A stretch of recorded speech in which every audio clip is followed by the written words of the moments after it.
July 26 ఈ డేట్కు ఓ ప్రత్యేకత ఉంది. ఇండియన్ ఆర్మీ చూపించిన తెగువ, పోరాట పటిమ, వీరత్వం, చేసిన త్యాగానికి చిహ్నం ఈ తేదీ. అందుకే ప్రతి ఏడాది ఈ రోజును గర్వంగా సెలబ్రేట్ చేసుకుంటుంది భారత్. ఇప్పటికే మీకు అర్థమై ఉంటుంది, ఈ రోజు కార్గిల్ విజయ్ దివస్. 26 ఏళ్లు గడిచినా కార్గిల్లో మన వాళ్ళు చేసిన పోరాటం ఇప్పటికీ చాలా మందికి కళ్ల ముందు కదలాడుతూనే ఉంటుంది. వారు చేసిన పోరాటం, త్యాగం మనసులో మెదులుతూనే ఉంటుంది. ఈ రోజును గుర్తు చేస్తూ ఇండియన్ ఎయిర్ ఫోర్స్ ఓ స్పెషల్ వీడియోను రిలీజ్ చేసింది.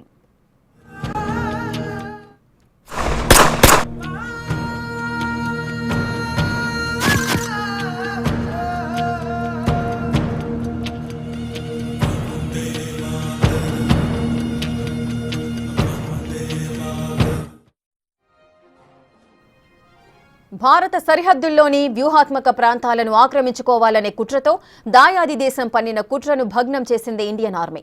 1999లో జరిగిన ఈ యుద్ధంలో పాకిస్తాన్కు చావు దెబ్బ తగిలింది. ఉగ్రవాదుల వేషంలో భారత భూభాగంలోకి ప్రవేశించిన పాక్ సైనికులు కీలక ప్రాంతాల్లో తిష్టవేశారు. వారిని అక్కడి నుంచి తరిమేసేందుకు ఆపరేషన్ విజయ్ని ప్రారంభించింది. ఈ పోరాటంలో 527 మంది భారత సైనికులు అమరులయ్యారు. మే నుంచి జూలై వరకు జరిగిన పోరులో అంతిమ విజయం భారత్దే అయింది.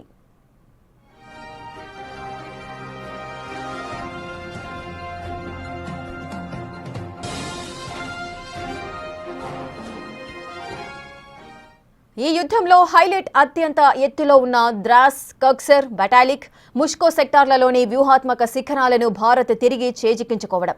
మొదట్లో ఇండియన్ ఆర్మీకి కాస్త ఎదురు దెబ్బలు తగిలినా ఇండియన్ ఎయిర్ ఫోర్స్ ఎంట్రీతో సీన్ మారింది.